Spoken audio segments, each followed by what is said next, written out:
하나님 말씀 사도행전 2장 5절로 13절 말씀입니다. 함께 봉독하겠습니다.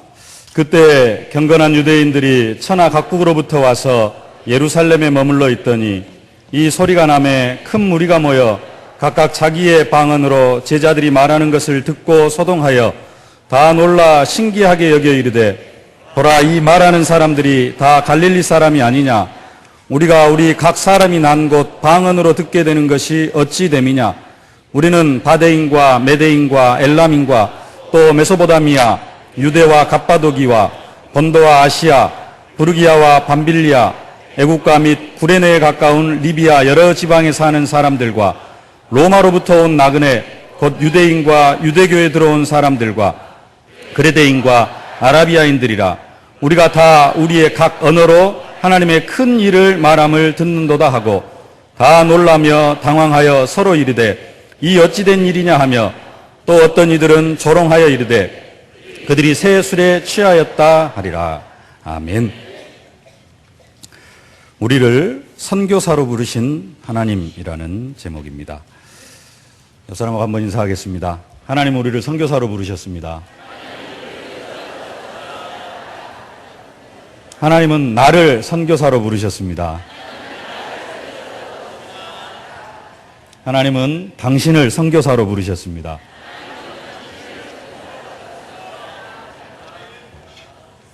한 번 더요. 선교의 사명을 감당하십시다. 아멘. 하나님 이 시대에 우리를 선교사로 부르셨고, 선교사들인 우리를 통하여서 세계 선교, 세계 복음화의 사명을 이루어 가시는 줄로 믿습니다. 오직 성령이 너에게 임하시면 너희가 권능을 받고 예루살렘과 온 유대와 사마리아와 땅끝까지 이르러 내 증인이 되리라. 땅끝까지 이르러 증인이 될 것을 말씀하셨습니다. 성경은 또 말씀합니다. 모든 민족으로 가서 땅끝까지 이르러 만민에게 다니며. 한국에만 있는 게 아니라 필리핀으로 가서 필리핀에 이르러 필리핀을 두루 다니며 라고 그렇게 우리에게 말씀을 하고 계시는 겁니다. 이것이 우리를 선교사로 부르신 증거인 줄로 믿습니다. 하나님은 모든 사람을 선교사로 부르셨습니다. 특별히 아브라함을 부르실 때도 아브라함을 그냥 부르신 것이 아니라 선교사로 불러주셨습니다. 하나님은 아브라함이 갈대아 우르에 살고 있는데 내가 내게 지시할 땅으로 가라. 고향 땅을 떠나가지고 알지도 못하는 타 민족의 땅으로 하나님께서 부르십니다. 선교 현장으로 부르셨습니다. 그곳으로 불러가지고 그곳에서 아브라함을 통하여서 천하 만민이 모든 족속이 복을 받게 하실 것이라고 이렇게 말씀을 하십니다. 그게 하나님께서 아브라함을 부르신 이유입니다. 창세기 12장 2절로 3절 우리 주보에 나와 있는데 함께 한번 봉독하겠습니다. 내가 너로 큰 민족을 이루고 내게 복을 주어 내 이름을 창대하게 하리니 너는 복이 될지라. 너를 축복하는 자에게는 내가 복을 내리고 저주하는 자에게는 내가 저주하리니 땅의 모든 족속이 너로 말미암아 복을 얻을 것이라 하신지라. 아멘. 하나님께서 아브라함을 택하시고 아브라함뿐만 아니라 이스라엘 백성들을 택하신 것이 그들이 먼저 복을 받고 그들이 받은 복을 이제는 모든 민족에게 모든 사람에게 전하기 위함이었다라고 그렇게 성경이 말씀하고 있습니다. 그 복은 다른 복이 아니라 예수 그리스도의 복, 복음 안에 있는 복인 줄로 믿습니다.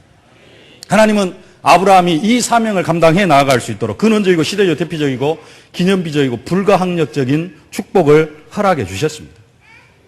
근데 그 후손들은 이 말씀을 오해를 했습니다. 하나님께서 허락하신 이 축복을 그의 후손들은 오해를 했습니다. 하나님을 자기들만의 하나님으로 착각을 했어요. 하나님은 유대인 자기들만 사랑하시는 것으로 착각을 했습니다. 하나님께서 자기들을 택하신 이유가 자기들이 똑똑하고 잘나고 뭔가 특별한 것이 있어가지고 자기들을 택하신 것으로 착각을 했고요. 그 착각 속에서 이스라엘 백성들은 절대 선교를 하지 않습니다. 하나님은 이스라엘 백성들을 통하여서 천하 만민 모든 족속으로 복음이 증거되어지길 원하셨는데 하나님으로부터 받은 그 복이 모든 민족에게 증거되어지길 원하셨는데 이스라엘 백성들이 착각을 해가지고 절대 복음을 전하지를 않습니다. 이방 민족들에게 복음을 전하면서 복음을 증거하면서 하나님 주신 복을 함께 누리며 살아가기보다는 자기들만 그 축복을 누리면서 살아갑니다. 그리고 이방인들은 업심여깁니다. 개, 돼지 취급하면서 함께 대화도 못할 사람으로, 상종도 못할 사람으로 여기면서 살아갑니다.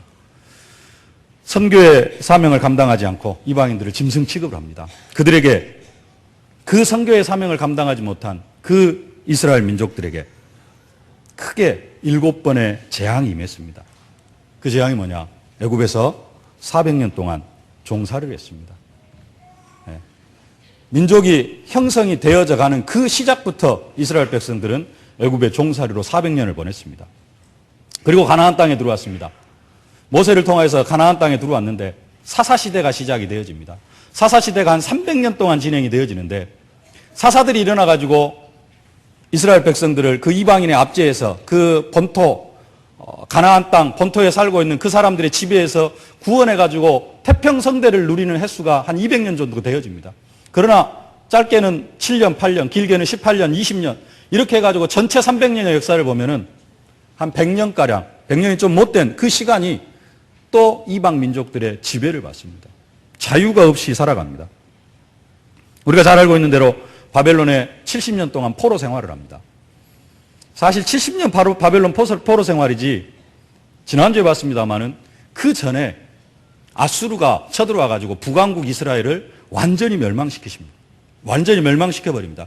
그 횟수가 BC 722년입니다. 그리고 바벨론에서 이스라엘이 회복되어질 때가 538년. 70년이 아니라 북왕국 이스라엘의 역사까지 하면은 거의 200년 동안 이스라엘이 또 이방인의 압제 속에 살아가게 되어지는 것입니다. 그뿐만 아니라 그 사이사이에도 아람에 의해서 블레셋에 의해서 계속해서 이방 민족들에게 국가의 존속을 위협받는 그런 상태가 되어집니다. 아브라함을 하나님께서 부르신 때가 약 BC 2100년경 그 정도 되어집니다. 구약 성경 2000년의 역사 속에 거의 800년 이상을 이스라엘 백성들은 이방인의 압제 속에 살아가게 되어집니다. 그것으로 끝난 것이 아니라 예수님 오시기 63년 전 BC 63년경부터 시작해가지고 로마의 지배를 받기 시작을 합니다. AD 70년경에 디도 장군에 의해서 예루살렘 성이 완전히 함락되어집니다. 예루살렘 성이 예수님께서 예언하신 것처럼 돌 위에 돌 하나 남지 않고 완전히 무너집니다. 국가가 완전히 망합니다. 그 뒤로 계속해서 다른 민족의 지배를 받습니다. 해방받은 게 1948년입니다. 예수님 오실 때부터 초대교회부터 시작해가지고 근현대사 2000년 동안에 이스라엘 백성들은 나라 없는 민족으로 전 세계를 떠도는 그러한 민족이 되어집니다. 신약시대 그리고 현대사까지 거쳐서 1948년까지 이스라엘 백성들이 이방의 지배를 받게 되어지고 전 세계를 떠돌아다니는 그 이유는 조금 다른 데 있기도 합니다. 그러나 근본적으로 보면은 그 이스라엘 백성들이 선교를 이해하지를 못했어요. 이스라엘 전 역사, 아브라함에서부터 시작해가지고 이스라엘 전 역사 4000년의 역사 동안 거의 3000년 이상을 이방 민족의 지배 속에 살아가는 것을 볼 수가 있습니다. 노벨상의 3분의 1을 차지하고 전 세계 경제를 지금도 장악하고 있습니다. 그런 이스라엘 민족, 그런 유대인들이 왜 자기 역사의 4분의 3 이상을 이방 민족의 지배를 받으면서 나라가 망한 상태에서 그렇게 살아갈 수밖에 없는가? 그 이유가 다른 데 있는 게 아니라 이스라엘 백성들이 하나님께서 명령하신 선교를 이해하지 못했기 때문에 그렇습니다. 하나님은 그 선교를 이해하게 하시려고 계속해서 이스라엘 백성들을 이방으로 흩으십니다. 다른 민족으로 내보내십니다. 구약시대는 절대 이해를 하지 못하니까 특별히 사도 바울을 통해서라도 그 문을 활용하시려고 하나님은 구약의 2000년 동안 계속 흩으셨고요. 결국은 또 이스라엘 통하여서 하나님 이스라엘의 복음이 들어가면 또 세계복음화 되어지고 뭐 땅끝을 이 시대에 이스라엘이라고 하기도 하는데요. 그 이스라엘의 복음이 들어가면은 땅끝까지 복음이 증거되어지는 그런 역사도 일어나겠습니다만은 하나님은 세계 선교를 위하여서 세계 선교를 이해하지 못한 그 이스라엘을 계속해서 세계 선교를 이해할 수밖에 없도록 또 세계 선교에 사용하시려고 그런 역사를 이스라엘에게 허용하신 것입니다. 요즘 문창극 총리 후보 내정자의 발언이 엄청난 문제가 되어지고 있긴 하는데요. 조금 조심스럽긴 합니다만은 하나님은 아브라함을 통하여 천하 만민이 복을 받게 하시려고 온 세상 땅끝까지 이 복음이 증거되어지게 하시려고 하나님은 아브라함을 부르셨는데 그 이스라엘을 축복하셨는데 그 이스라엘 백성들이 선민 사상에 빠져 있으니까 하나님은 이스라엘 백성들로 그 선교사의 사명을 감당하도록 하기 위해서 여러 가지 방법으로 이스라엘 백성들을 전 세계 방방곡곡으로 흩으신 것입니다. 그런데 이스라엘 백성들은 지금도 그것을 이해하지를 못하고 있습니다. 지금도 그 하나님의 계획들을 이해하지 못하고 세계 선교와는 무관한 그러한 삶을 살아가고 있습니다. 초대교회도 마찬가지입니다. 예수님이 죽으셨다가 부활하시고 승천하시기 전에 초대교회 성도들에게 유언으로 주신 말씀, 지상 명령으로 주신 말씀들이 있습니다. 땅끝까지 이르러 내 증인이 되리라. 모든 민족으로 가서 제자를 삼아 만민에게 온 천하에 다니며 만민에게 복음을 전파하라. 초대교회 주신 약속이고 또 한편으로는 언약이고 또 한편으로는 지상 명령이라고 그렇게 말씀합니다. 언약이면서 지상 명령, 최고의 명령, 모든 민족을 제자로 삼아 아버지와 아들과 성령의 이름으로 세례를 주고 하나님의 약속인데 이 언약의 말씀을 초대교회가 말씀 그대로 붙잡아야 됐습니다. 근데 초대교회가 이 말씀을 붙잡지를 못합니다. 그리고 자기들의 현실에 맞게 해석을 하게 되어집니다. 우리가 선민인데 아직도 선민 사상에 빠져 있어가지고 예수님께서 말씀하신 만민에게 땅끝까지 모든 족속에게 전혀 나아가지를 못하는 것을 볼 수가 있습니다. 선민 사상을 뛰어넘지를 못한 것이죠. 모든 민족에 가는 것 아예 생각도 못합니다. 계속해서 머물러 있는 게 유대 땅, 사마리아 땅에도 들어가지 못합니다. 사마리아 땅에 성령께서 강권적으로 역사하셔가지고 빌립 집사님이 이렇게 들어간 게 그게 최초입니다. 사도 베드로가 로마 백부장 고넬료 집에 들어가서 복음 전하고 밥 먹는 것, 복음 전하는 것도 모릅니다. 뭐가 증거되어졌는지 알지도 못하고 고넬료 집에 가서 밥 먹은 거 하나 가지고 초대교회가 사도 베드로를 거의 청문회에 세워가지고 왜 그 집 가서 밥을 먹었느냐. 그게 초대교회 한계였습니다. 그때 하나님께서는 스데반 집사님의 순교를 통하여서 모든 예수 믿는 사람들을 싹 흩어버리십니다. 전 세계로 흩어버리십니다. 그래도 이스라엘 백성들이 깨닫지를 못했습니다. 그런데 문제는 우리도 마찬가지라는 겁니다. 초대교회 주신 언약, 초대교회만 주신 게 아니고 우리에게 동일하게 주신 언약입니다. 시대마다 언약으로 주시는 말씀, 땅끝까지 이르러 내 증인이 되리라. 만민에게 다니며 모든 민족으로 가서 아버지와 아들과 성령의 이름으로 세례를 주고 너희는 온 천하에 다니며 만민에게 복음을 전파하라. 우리에게도 주시는 동일한 언약입니다. 그 중간에 좀 진한 글씨로 글이 써져 있는데요. 한번 함께 읽어보겠습니다. 모래 속에서 꽃이 필 수 없는 것은 모래는 생명인 물을 머금지 못하기 때문입니다. 아무리 물을 뿌려주어도 이내 흘러내려가 버리거나 금방 말라버리고 맙니다. 그래서 생명을 머금지 못하고 품지 못하는 모래밭은 언제 어디서나 황량함과 죽음의 대명사일 뿐입니다. 만약 그 심령이 생명을 머금지 못하는 자가 있다면 그의 호칭과 직책과 경력과 지위에 관계없 그의 인생은 황폐함 이상일 수 없습니다. 생명을 품지 못하는 인간의 삶이란 황량한 사막과 전혀 다를 자가 없는 까닭입니다. 그러므로 참으로 살아있다는 것은 코끝에 호흡으로 판가름 나지 않습니다.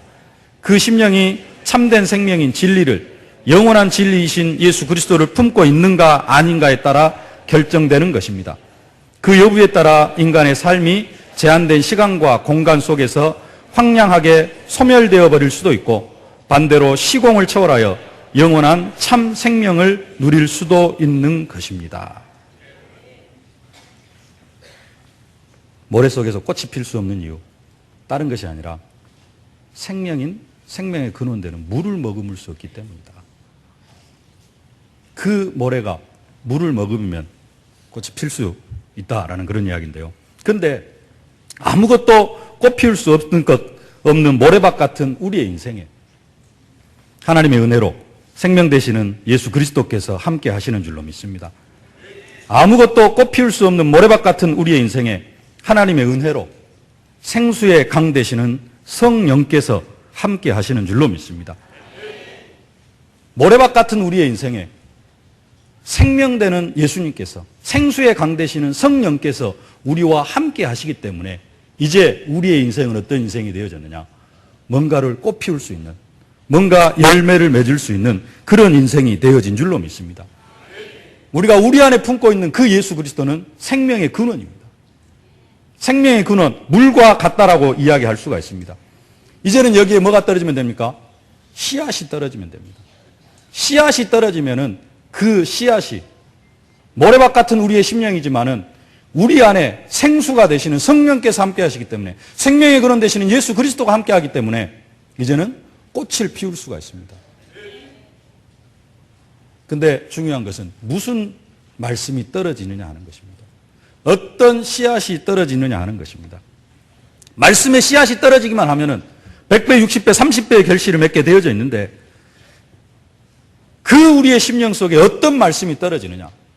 개인적으로 붙잡고 있는 언약의 말씀들 많이 있을 수 있을 겁니다. 이기고 또 이기는 응답. 작년 같은 경우에 재앙 같은 축복. 많은 축복의 말씀들을 우리가 우리의 심령 속에다 담고 그것을 꽃피우고 열매를 맺습니다. 그러나 그 어떤 말씀보다도 우리가 정말로 가장 우선적으로 받아야 되고 열매를 맺어야 될 그 말씀이 있습니다. 그 말씀이 뭡니까? 땅끝까지 이르러 내 증인이 되리라. 모든 민족으로 가서 제자를 삼아 아버지와 아들과 성령의 이름으로 세례를 주고 너희는 온 천하에 다니며 만민에게 복음을 전파하라.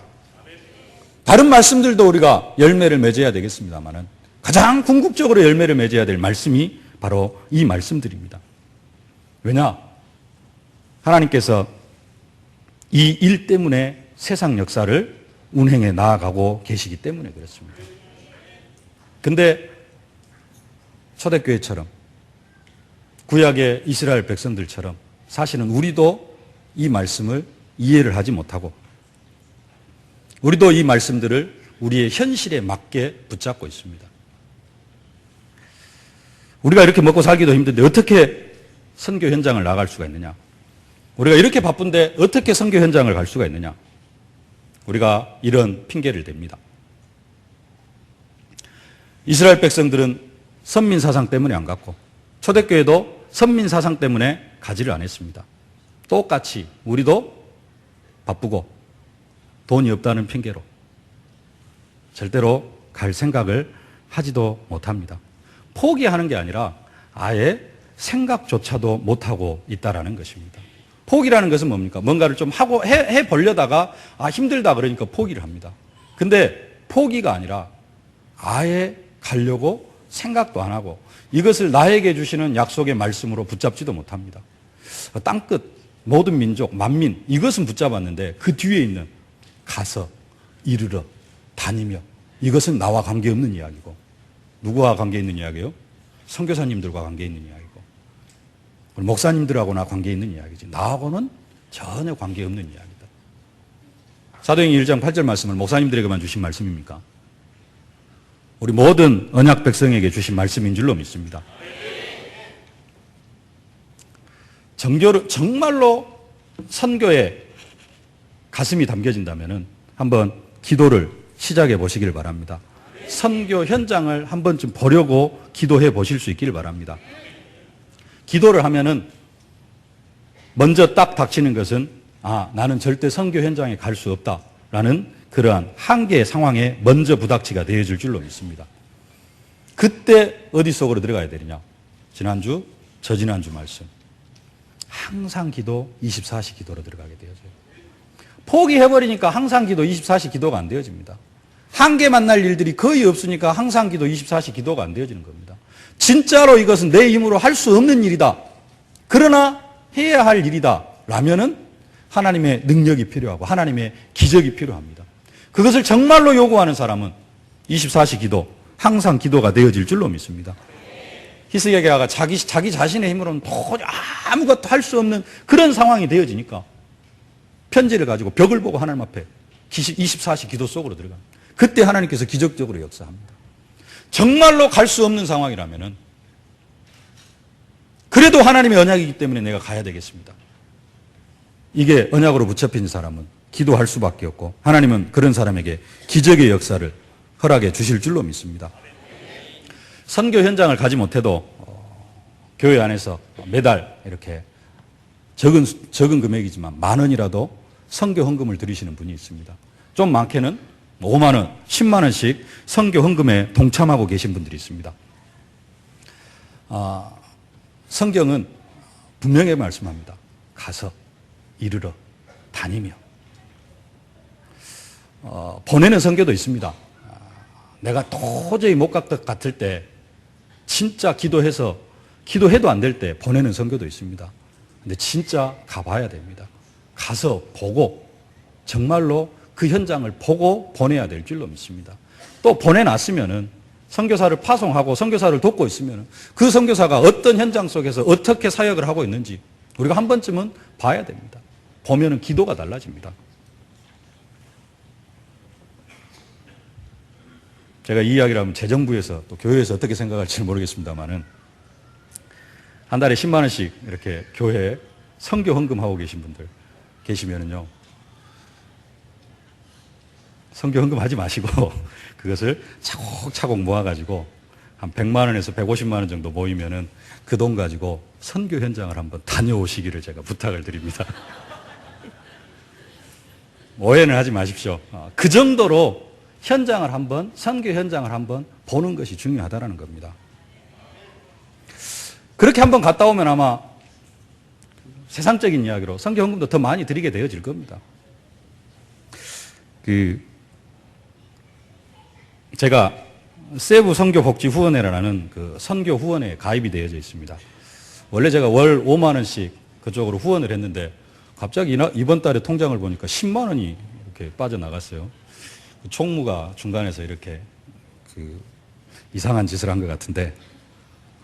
근데 그 후원회에서 매달 10만 원씩 선교비로 후원을 하면은, 특별히 선교 현장을 한번 방문하시겠다고 하는 사람들이 한해서 1년에 한 차례씩 세부행 비행기 왕복 티켓을 끊어줍니다. 50만 원에서 60만 원 정도 되어지는데 세부행 왕복 비행기 티켓을 끊어줘요. 뭐 하라는 것이냐? 선교 현장을 한번 보라는 겁니다. 매달 10만 원씩 후원만 하지 말고 가서 한번 봐라 이거예요. 선교사님이 어떻게 선교를 하고 있고 어떤 환경 속에서 지금 선교를 하고 있는지 그걸 한번 보고 그리고 기도해 달라고. 그리고 매달 선교해 달라는 겁니다. 저는 그 후원회가 참 성경적이다라고 그렇게 생각이 되어져요. 정말로 우리가 선교 속으로 들어가야 될 줄로 믿습니다. 그런 의미에서 우리 장로님들은 1년에 한 차례씩 정도는 선교 현장 다녀오는 것을 기도 제목으로 붙잡으실 수 있기를 바랍니다. 안수집산 권사님들은 1년에 한 번씩은 아니더라도 2, 3년에 한 번씩은 선교 현장 한 번씩 다녀오셔야 될 줄로 믿습니다. 힘들 수도 있습니다. 그러나 기도 제목으로 붙잡으실 수 있길 바랍니다. 주님께서 명령하셨습니다. 가서 다니며 이르러. 힘들다 하지만은 그래도 여기 앉아 계신 분들 중에도 해외여행 한 번쯤은 이렇게 다 다녀오신 분들이 제 생각 한 3분의 1을 해서 절반 정도는 계시지 않을까 좀 그런 생각도 해봅니다. 젊은 사람들은 신혼여행으로라도 한번 갔다 왔고, 조금 이제 40대가 힘들 수도 있는데 50대 넘어가서 50대 후반 정도 되어지면은 사회생활 하면서 한 번쯤 갔다 오시고 60대 넘어가신 분들은 70대 되신 분들은 자녀들 때문에 자녀들이 보내줘가지고 이렇게 한 번쯤 갔다 오신 그런 분들이 많이 계실 텐데요. 여행으로 해외여행 가면서 하나님께서 그렇게 명령하신 주님께서 그렇게 언약으로 주신 온 천하에 다니며 만민에게 모든 민족에게 약속으로 주셨는데 해외여행은 가는데 선교 현장 방문하러 해외에 한 번도 안 간다. 하나님의 영광을 위하여 사는 것이 아니고 내 인생의 영광을 위하여 하나님을 이용하는 것밖에 되어지지 않습니다. 다시 한번 기도 제목으로 붙잡으실 수 있기를 주님의 이름으로 축복합니다. 하나님께서 우리를 선교사로 부르셨는데 선교사로 부름받은 우리가 붙잡아야 될 언약, 두 가지를 언약으로, 약속으로 붙잡으실 수 있길 바랍니다. 첫 번째로 땅끝까지 이르러 내 증인이 되리라. 하나님이 우리를 통하여서 하실 일을 우리에게 먼저 말씀으로 주십니다. 아브라함에게도 먼저 말씀으로 허락하셨습니다. 여호와께서 이르시되 내가 하려는 것을 아브라함에게 숨기겠느냐, 이렇게 말씀하시면서 하나님은 아브라함을 통하여 하시려고 하시는 일을, 하나님이 하시려고 하시는 일을 아브라함에게 직접 일러주십니다. 하나님은 우리를 통하여서 다른 일을 하려고 하시는 것이 아니라 땅끝까지 이르러 주님의 증인이 되게 하시려고 우리를 불러주신 줄로 믿습니다. 오직 성령이 너희에게 임하시면 너희가 권능을 받고 모든 문제 해결받아라? 그게 아니고요. 땅끝까지 이르러 우리를 주님의 증인으로 사용하시려고 하나님께서 우리를 불러주셨다라는 것입니다. 이것이 우리를 구원하시고 우리를 부르신 궁극적인 목적입니다. 이게 우리의 언약이 되어져야 될 줄로 믿습니다. 그런데 우리는 이 언약보다는 뭘 더 좋아합니까? 그리스도 모든 문제 해결자. 그리스도가 모든 인생 문제 해결자가 되어주신다. 내 인생 문제를 해결해 주옵소서. 우리는 이것만 언약으로 붙잡고 살아갑니다. 왜 그러느냐? 워낙 못 살고, 워낙 힘들고, 워낙 문제에 치여 살아가기 때문에 그렇습니다. 그러나 하나님께서 우리를 구원하신 목적, 우리의 모든 인생 문제를 해결해 주시려고만 우리를 구원하신 것이 아닙니다. 그것 때문에 우리를 구원하신 것이 아니라는 것입니다. 인생 문제 해결받으려고 교회 다닙니까? 아니면 하나님의 영광을 위하여서 교회를 다닙니까? 성경은 이야기합니다. 너희가 먹든지 마시든지 무엇을 하든지 다 하나님의 영광을 위하여 하라. 너희는 먼저 그의 나라와 그의 의를 구하라. 그리하면은 이 모든 것, 먹을 것, 마실 것, 입을 것 다 더해 주시겠다라고 약속합니다. 먼저 하나님께서 주시는 축복이 뭐냐? 영적인 축복입니다. 그래서 영혼이 잘된 같이 범사가 잘되고 강건케 되어지는 축복이 임합니다. 하나님 우리에게 먼저 무슨 축복을 주시냐? 영적인 축복을 주십니다. 우리가 그 축복을 누려야 될 줄로 믿습니다. 오직 성령이 너희에게 임하시면 너희가 권능을 받고 너희 모든 인생 문제 다 해결받을 것이다. 예수님께서 그렇게 말씀하지 않으셨습니다. 오직 성령이 너희에게 임하시면 너희가 권능을 받고 땅 끝까지 이르러 내 증인이 될 것이다. 그 증인이 되어질 수밖에 없도록 하나님께서 우리에게 인생의 문제도 해결해 주는 그런 축복을 허락해 주시는 것입니다. 그러나 인생 문제 해결받는 것, 그게 하나님께서 우리를 구원하신 목적이 아니고요. 우리의 인생 문제 해결받는 것, 그게 우리가 교회 다니는 목적이 아니라는 겁니다. 하나님의 영광을 위하여 살아가면은 하나님께서 우리를 영광스럽게 해주시는데 그 영광스럽게 해주시는 방법이 뭐냐? 인생 문제도 해결해 주시고 더 나아가서는 만민에게 땅끝까지 복음을 증거하는 그러한 사명을 감당해 나아갈 수 있도록 축복해 주신다는 것입니다. 우리가 땅끝까지를 증인이 되려고 하면은 하나님은 우리가 땅끝까지를 증인이 되어질 만큼 증거를 허락해 주실 줄로 믿습니다. 그러나 증인의 사명을 감당할 마음이 없는 사람에게는 하나님께서 증거를 주실 이유가 없습니다. 정말로 땅끝까지를 증인이 되고 싶은 사람, 만민에게 나아가기를 원하는 사람은 나아갈 힘이 없으면 뭐 하게 되어져 있어요? 기도하게 되어져 있습니다. 그러면 하나님께서 그 기도에 응답하십니다. 에스겔 36장 36절이라고 나와 있는데요. 35절부터 37절까지인데 함께 한번 봉독하겠습니다. 사람이 이르기를 이 땅이 황무하더니 이제는 에덴 동산같이 되었고 황량하고 적막하고 무너진 성읍들의 성벽과 거민이 있다 하리니 너희 사면에 남은 이방 사람이 나 여호와가 무너진 곳을 건축하며 황무한 자리에 심은 줄 알리라. 나 여호와가 말하였으니 이루리라. 나 주 여호와가 말하노니 그래도 이스라엘 족속이 이와 같이 자기들에게 이루어 주기를 내게 구하여야 할지니라. 아멘. 하나님은 우리의 기도를 통하여서 한계 상황에 부딪혔을 때 우리의 기도를 통하여서 그 기도에 응답하시면서 우리를 축복하시기를 기뻐하십니다. 성경 말씀합니다. 나는 여호와니 이는 내 이름이라. 나는 내 영광을 다른 자에게 내 찬송을 우상에게 주지 아니하리라. 하나님의 영광을 다른 사람에게 주지 않는다는 겁니다. 다윗이 고백합니다. 여호와는 나의 목자시니 내가 부족함이 없으리로다. 그가 나를 푸른 초장에 누이시며 쉴 만한 물가로 인도하시는도다. 내 영혼을 소생시키시고 자기 이름을 위하여 의의 길로 인도하시는도다. 하나님은 우리를 땅끝까지 이르러 가야 할 증인으로 우리를 부르셨습니다. 우리를 세계 살릴 선교사로 하나님께서 우리를 불러주셨습니다. 이 언약을 확실하게 붙잡은 사람에게 하나님께서는 세계 살릴 증거를 허락해 주실 줄로 믿습니다. 땅끝까지 이르러 증인이 되어지는 그런 응답과 축복을 사실적으로 누리실 수 있기를 바랍니다. 자기 영광을 사람에게도 빼앗기지 않습니다. 하나님은 하나님의 영광을 나에게도 빼앗기지 않습니다. 여러분에게 빼앗기지 않습니다. 여러분의 영광만을 위해서 하나님께서 일하시지 않습니다. 하나님이 먼저 영광을 받으시고, 지난주에 목사님께서 말씀해 주셨죠. 우리가 영광스럽게 되어지, 영광 두 가지가 있다. 하나님을 영광스럽게 하고, 그러면은 우리도 영광스럽게 되어진다. 나만 영광스러워지려고 하면은 절대 영광스러워질 수가 없습니다. 왜냐? 하나님은 자기 영광을 사람에게 빼앗기지 않기 때문에 그렇습니다. 한편으로는 하나님이 좀 이기주의자처럼 생각이 되어집니다. 왜 우리를 축복하시느냐? 다른 것 때문이 아니라 자기 이름을 위하여 우리를 의의 길로 인도하신다고 그렇게 말씀합니다. 근데 그게 우리에게도 최고의 축복이 되어진다는 사실입니다. 가정복음화를 하려고 할 사람에게 세계복음화할 힘과 능력은 사실 필요가 없습니다. 집에서 닭을 잡아보셨습니까?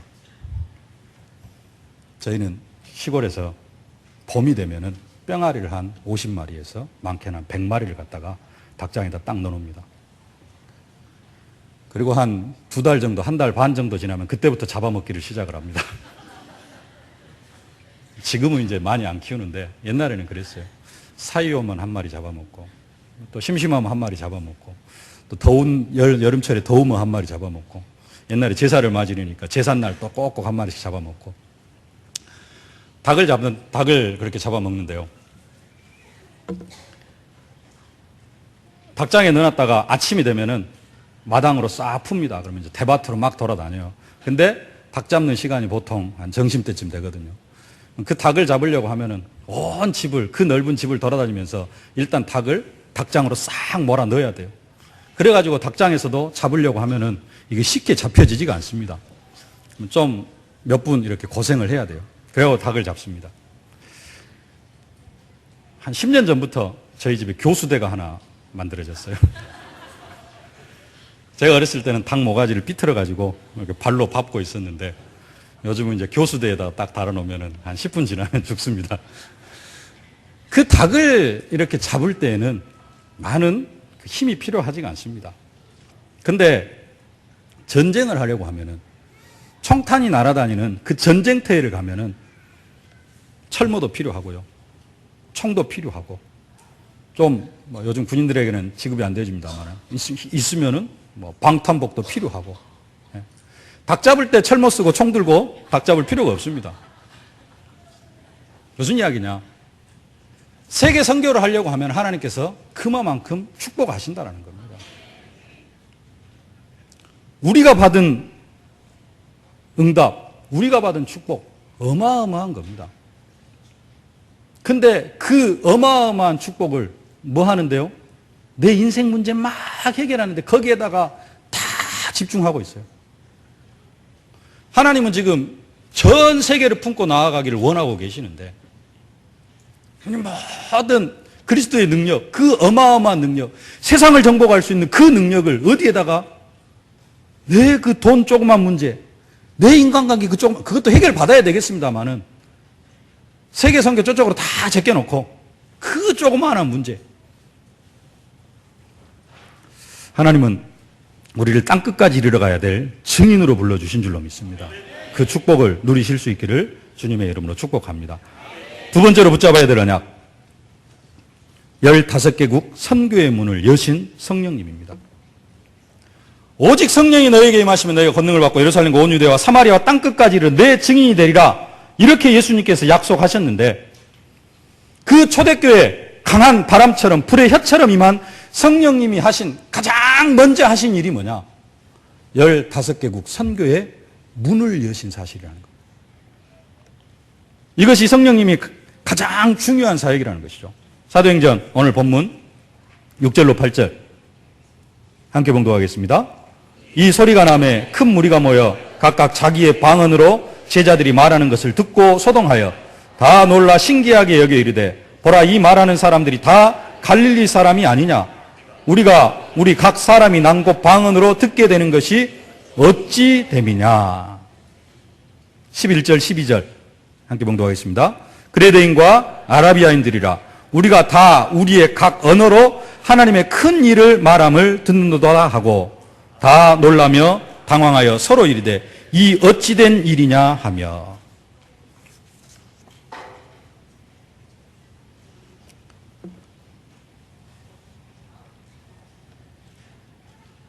제자들 안에 권능으로 임하신 성령님이 가장 먼저 행하신 것이 성전 미문에 앉아있는 안진뱅이를 일으키신 사건이 아니라는 겁니다. 제자들 안에 능력으로 불의 혀처럼 강한 바람처럼 임하신 그 성령께서 가장 먼저 행하신 일은 다른 게 아니라 15개국 선교의 문을 여신 것이라는 것입니다. 근데 그 성령을 받은 제자들, 그 초대교회 120명의 성도들, 특별히 12명의 사도들 심령 속에 각인된 게 뭐예요? 아까도 말씀드렸습니다마는 선민사상이 각인되어져 있습니다. 선민사상으로 충만하다가 보니까 그들 안에 불같이 바람같이만 그 성령께서 15개국 전도의 문, 선교의 문을 열어주셨는데 각인된 것 때문에, 선민사상 때문에 전혀 그것을 보지를 못해요.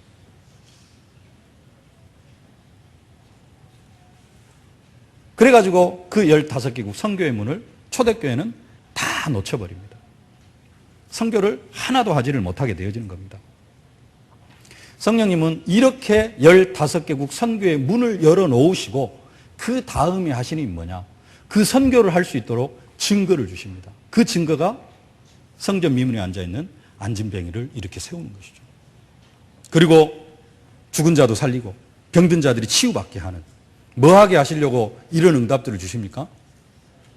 증인되어지도록 하기 위해서. 가깝게는 사도행전 1장대로 예루살렘 증인되어져야 됩니다. 유대, 사마리아, 궁극적으로는 땅끝까지 증인으로 우리를 세우기 위해서. 가깝게는 우리가 가족 복음화 해야 됩니다. 지역 복음화 해야 됩니다. 그리고 지교회 사역도 감당해 나가야 됩니다. 그럼 궁극적으로는 우리를 뭐 하려고 부르셨느냐? 세계 복음화 하시려고 우리를 선교사로 불러주신 줄로 믿습니다. 우리 안에 권능으로 임하신 성령님의 가장 궁극적인 사역은 다른 게 아니고, 우리 인생 문제 해결하는 게 아니고 우리로 땅끝까지 이르러 증인이 되게 하시는 일인 줄로 믿습니다. 그 증인이 되게 하시는 것, 증인보다 더 중요한 것, 이 시간에 붙잡아야 되나? 땅끝까지 이르러 갈 것을 말씀하고 있습니다. 우리 안에 권능으로 임하신 성령님의 사역의 종착역은 다른 게 아니라 세계 선교입니다. 모든 족속에게 복음이 증거되어지는 날 주님이 재림하십니다. 그게 성령 사역의 종착역, 마지막입니다. 이 천국 복음이 모든 민족에 증거되게 온 세상에 전파되리니 그제야 끝이 오리라. 우리 안에 권능으로 임하신 성령님의 사역의 방향이 뭐냐? 땅끝, 만민, 모든 민족입니다. 이 선교의 일을 주장하시는, 주관하시는 성령님이 우리 안에 24시 함께 하시는 줄로 믿습니다. 초대교회 그 일을 이루어 가셨던 그 성령님과 우리 안에 거하신 성령님이 동일한 성령님이시라는 줄로 믿습니다. 그 성령님이 우리 안에서 정말로 하시려고 하시는 일이 뭐냐? 그래서 오늘 메시지 제목을 큰 제목 밑에 부제라고 하나 정해놨는데요. 성령님의 첫 번째 사역, 선교. 원래 제목을 이걸로 잡았는데 메시지를 준비하다가 바뀌었습니다. 우리를 선교사로 부르신 하나님으로. 성령님이 첫 번째 하신 사역이 선교. 그 선교의 사명을 감당해 나아갈 수 있도록 기적도 베풀어 주시고 인간의 인생 문제도 해결해 주십니다. 동일하게 우리 안에 거하신 성령님, 다른 것 하시려고 하시는 게 아니라 우리로 증인되게 하시고 더 나아가서는 궁극적으로는 땅끝까지 이르러가는 세계 선교를 하시려고 우리를 구원해 주신 줄로 믿습니다. 하나님은 우리가 돈으로만 선교하는 것이 아니라 증인으로 선교할 수 있도록 증거를 주시기를 기뻐하십니다. 그것이 모든 문제 해결입니다. 하나의 기적을 베풀어 주시고 우리의 인생 문제를 하나씩 하나씩 해결해 주십니다. 뭘로 세우기 위해서? 증인으로. 그러나 단순한 증인이 아니라 땅끝까지 이르러가는 증인으로 세결해 주시려고, 세워주시려고. 근데 우리는 전도하고 선교하려고 하지는 않고 하나님 앞에 그리스도 모든 문제 해결자 놓고 왜 내 인생 문제 해결 안 해주십니까? 그리스도 모든 문제 해결자라면서요. 하나님은 자기의 영광을 사람에게 빼앗기지 않습니다. 그 이야기가 그 이야기입니다. 하나님은 우리의 인생 문제를 해결해 주기 위해서 존재하시는 분이 아니고 우리를 통하여서 하나님은 영광을 받으시길 원하십니다. 언약으로 붙잡으실 수 있기를 주님의 이름으로 축복합니다. 하나님은 우리를 선교사로 부르신 줄로 믿습니다. 정말로 응답받는 안디옥 교회, 다른 것 아무것도 한 것이 기록이 되어지지 않습니다. 처음 딱 시작부터요. 사도 바울 2년 동안 가르쳤고 그 뒤에 바로 시작되어진 게 성령 인도받기 위해서 금식하다가 선교사 2명 파송한 바나바와 바울을 선교사로 파송했습니다. 이것이 교회의 본질이고 이것이 언약 백성들의 삶의 본질인 줄로 믿습니다.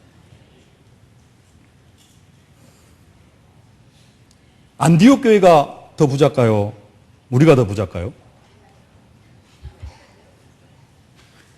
나는 가난한데 가난해서 못 가실 수도 있습니다.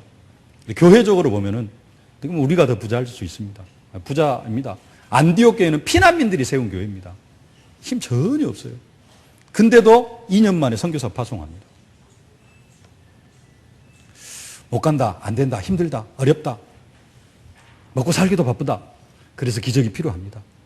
우리는 먹고 살기 위해서 하나님께서 우리를 구원하신 게 아니라 밥 먹고 살으라고 다른 사람보다 조금 더 편안하게 살라고 우리를 구원하신 게 아니라 하나님 우리를 세계 선교 때문에 불러주신 줄로 믿습니다. 하나님의 은혜 가운데 우리들이 가지 못하는 그곳에 지난주부터 우리 목사님께서 지금 이번 주 수요일까지 가 계십니다. 수요일 밤 비행기로 돌아오시는데요. 그 현장 속에서 지금 엄청난 일들이 진행이 되어지고 있습니다. 목사님이 학장이 되어져 가지고 필리핀 렘넌트 신학연구원 학교가 만들어졌고요. 입당 겸 또 학위 수여식 겸 새로운 학기 개강이 시작이 되어졌습니다. 필리핀은 6월 달에 1학기가 시작이 되어지는데요. 학기 개강 예배 인도차 지금 목사님께서 출타하셨고 지난주에 학위 수여식 해가지고 내려가는 계단에 보면은 학위 수여식 사진도 붙어 있습니다. 3명이 학부 과정을 마쳤습니다. 그리고 이제는 연구원 과정 공부하게 되어져 있고요. 누에바이샤라는 지역에 또 우리 세계로교회 지교회가 세워질 겁니다. 건물도 있고 사역자도 보내고 그래서 또 아마 거기에 설립 예배 목사님께서 인도하고 오실 것입니다. 또 2014년도에 우리가 필리핀 선교를 위해서 가족 삼기 이런 부분들을 기도 제목으로 붙잡고 있는데요. 가족 삼기 할 렘넌트들 가족들 또 많이 이렇게 선정해 가지고 오실 것입니다. 정말로 그런 부분들을 위해서 기도하고요. 하나님 내가 이 일의 주역이 되게 하여 주옵소서 기도하실 수 있기를 바랍니다. 그리고 단순한 기도로 끝나는 것이 아니라 하나님 내가 이 일의 사실적인 주역이 되어주고 이제는 그 일을 하기 위해서 내가 가서 이르러 다니기를 원합니다. 약속으로 붙잡으실 수 있기를 주님의 이름으로 축복합니다. 말씀을 맺겠습니다. 우리의 인생의 목적은 이 세상에서 호의호식 하는 것이 아니라 하나님을 영화롭게 하며 그를 영원토록 즐거워하는 것입니다. 그런데 하나님이 가장 기뻐하시는 일이 선교입니다. 그리고 그 하나님이 우리에게 선교를 명하시고 우리를 선교사로 부르셨습니다. 선교할 수 없고 선교사로 선교 현장에 갈 수 없는 그런 상황이라면 아까도 말씀드렸듯이 진짜 24시 기도 속으로 한번 들어가 보실 수 있기를 바랍니다. 항상 기도 속으로 들어가 보실 수 있기를 바랍니다. 그 힘든 안디옥 교회도 가고 보내고 했는데요. 우리들도 가고 보내고 할 수 있게 되어질 줄로 믿습니다. 선교의 사명을 감당하는 우리 교회와 우리 세계로교회 모든 성도님들이 되어지실 수 있기를 주님의 이름으로 축복합니다. 마지막으로 한 가지만 더 결론을 내리겠습니다. 중심에 우리가 말씀의 흐름 속에 있어야 되고 말씀 성취의 축복을 막 누리기를 원하는 마음이 간절하잖아요. 이번 주 메시지는 이 마음만 가지면 말씀이 성취되어진 겁니다. 무슨 마음이냐? 나는 선교사다. 하나님이 나를 선교사로 부르셨다. 이것이 사실적으로 믿어지면 이미 말씀 성취의 축복을 누리신 줄로 믿습니다. 이제 그게 정말로 믿어지신 분들은 기도하실 수 있길 바랍니다. 하나님, 내가 가서 이르러 다니며의 축복을 누리기를 원합니다. 갈 힘이 없고 다닐 힘이 없으면 진짜로 24시 기도 속으로 한번 들어가 보셔가지고 그 축복을 누리실 수 있기를 바랍니다. 한 가지 더, 나도 한번 하나님 보내주옵소서. 이사야가 내가 여기 있나이다 나를 보내소서 그랬는데 하나님 나도 한번 보내주옵소서. 대한민국 해외여행 얼마나 많이 갑니까? 근데 선교로 한 번도 못 가본다. 불신자들은 놀러도 다니는데 하나님 우리에게 선교를 맡겨주셨는데 그 선교 현장에 한 번도 못 가본다. 어떻게 보면 조금 창피할 일이고 응답 못 받은 증거일 수도 있습니다.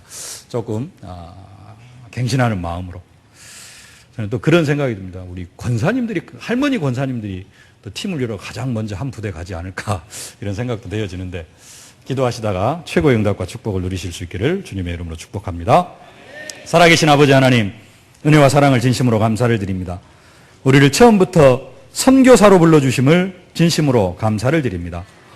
이제는 보내는 것으로 끝나는 것이 아니라 주님 약속의 말씀처럼 모든 민족으로 가기를 원합니다. 땅끝까지 이르기를 원합니다. 만민에게 다니면서 이 천국 복음을 증거하기를 원합니다. 하나님 땅끝까지 이르러 내 증인이 되리라 약속하셨사온데 땅끝까지 갈 수 있는 그러한 힘과 능력으로 함께하여 주시옵소서. 우리 교회가 정말로 2014년 필리핀 현장을 아버지 하나님 선교 현장으로 삼았사온데 하나님 그 필리핀 현장을 우리의 발로 밟고 눈으로 볼 수 있는 그러한 은혜와 응답과 축복으로 함께하여 주시옵소서. 기본적인 힘으로도 갈 수 있는 성도들도 있지만 아버지 하나님 도저히 갈 수 없는 그런 상황 가운데 있는 성도들도 있고 렘넌트들도 있습니다. 하나님 저들에게 기적으로 역사하여 주시옵소서. 저들에게 하나님 앞에 부르짖을 수 있는 은혜를 허락하여 주시옵소서. 24시 기도 항상 기도의 속으로 들어가다가 하나님 기적의 축복, 재창조의 축복, 하나님 그 축복을 누리면서 사실적인 선교사의 응답을 받아 누리는 저들이 되어줄 수 있도록 은혜로 함께하여 주옵소서. 예수님의 이름으로 기도하옵나이다.